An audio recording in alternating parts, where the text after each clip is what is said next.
رزق صدقے کے ذریعے حصول رزق طلب کرو۔ عبداللہ ابن عباس کو لکھا، تم اپنی اجل پر سبقت نہیں لے جا سکتے اور نہ ہی تمہیں وہ چیزیں حاصل ہو سکتی ہیں جو تمہارے لیے نہیں ہیں۔ اے ابن آدم، رزق دو طرح کے ہوتے ہیں، ایک وہ رزق جو تم چاہتے ہو اور دوسرا وہ رزق جو تمہیں چاہتا ہے۔ لہٰذا اگر تم اس رزق تک نہیں پہنچ سکے جو تمہیں چاہتا ہے تو وہ خود تم تک پہنچ جائے گا۔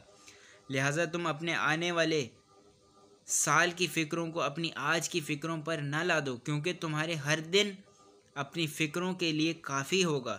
اگر تمہاری عمر میں پورا سال لکھا ہوگا تو اللہ کل تمہیں تمہاری قسمت کا لکھا ہی دے گا، اور اگر تمہاری قسمت میں آنے والا ایک سال نہ لکھا ہوگا تو پھر تمہیں ایسی چیز کے بارے میں سوچنے سے کیا فائدہ جو تمہاری نہیں، جبکہ ظاہر سی بات ہے تمہارے رزق کو کوئی اور طالب تم سے پہلے ہرگز حاصل نہیں کر سکتا، اور نہ ہی اس کے حصول میں تم پر کوئی اور غالب آ سکتا ہے، اور جو کچھ تمہارے لیے مقدر ہو گیا ہوگا اس کے تم تک پہنچنے میں دیر بھی نہیں ہوگی۔ اے ابن آدم، تم اپنے نہ آنے والے دن کی فکریں آئے دن پر مت لا دو، کیونکہ اگر وہ دن تمہاری عمر میں شامل ہوگا تو اللہ آنے والے دن میں بھی تمہیں رزق کا انتظام کر دے گا۔ جو رزق الہی سے راضی ہوتا ہے وہ چھوٹ جانے والی اشیاء سے رنجیدہ نہیں ہوتا۔ جس کے پاس رزق کی فراوانی ہو اس کے شریک بنو، کیونکہ وہ تونگری کے لیے دوسروں کے مقابل زیادہ شائستہ اور خوش قسمتی کے لیے اوروں سے زیادہ مستحق ہوتا ہے۔ آپ علیہ السلام سے پوچھا گیا، اللہ اس کثیر الخلق کا کیوں کر حساب لے؟ تو آپ نے فرمایا، اسی طرح جیسے اس کثیر الخلق کو رزق دیتا ہے۔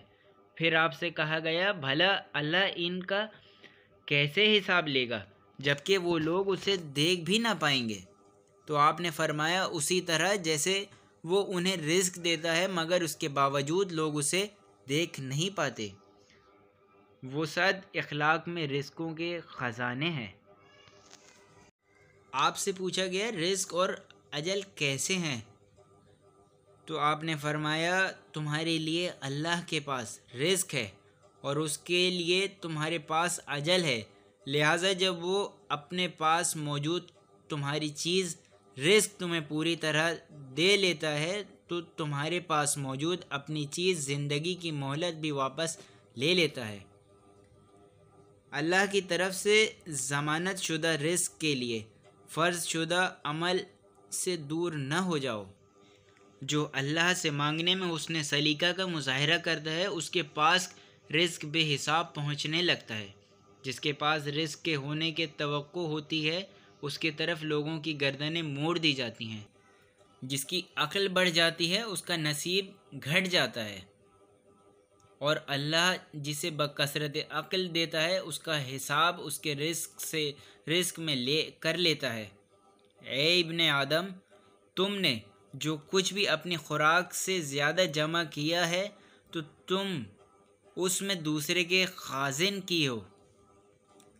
کتنے ایسے لوگ ہیں جنہوں نے اپنے آپ کو تھکا ڈالا مگر پھر بھی روزگار ان پر تنگ رہا، اور کتنے ایسے لوگ ہیں جو طلب رزق میں میانہ روی رہے مگر تقدیر نے ان کا ساتھ دیا۔ اللہ تعالیٰ اپنے مومن بندوں کے لیے رزق صرف ایسی جگہوں پر قرار دیا ہے جہاں سے وہ گمان نہیں کر سکتے۔ ہر آدمی کا رزق اس کی موت کی طرح مقدر ہے۔ تم سب اللہ کے اہل و عیال ہو اور اللہ اپنے اہل و عیال کا بوجھ اٹھانے والا ہے۔ جو کل کا رزق کا اہتمام کرتا ہے وہ کبھی کامیاب نہیں ہوتا۔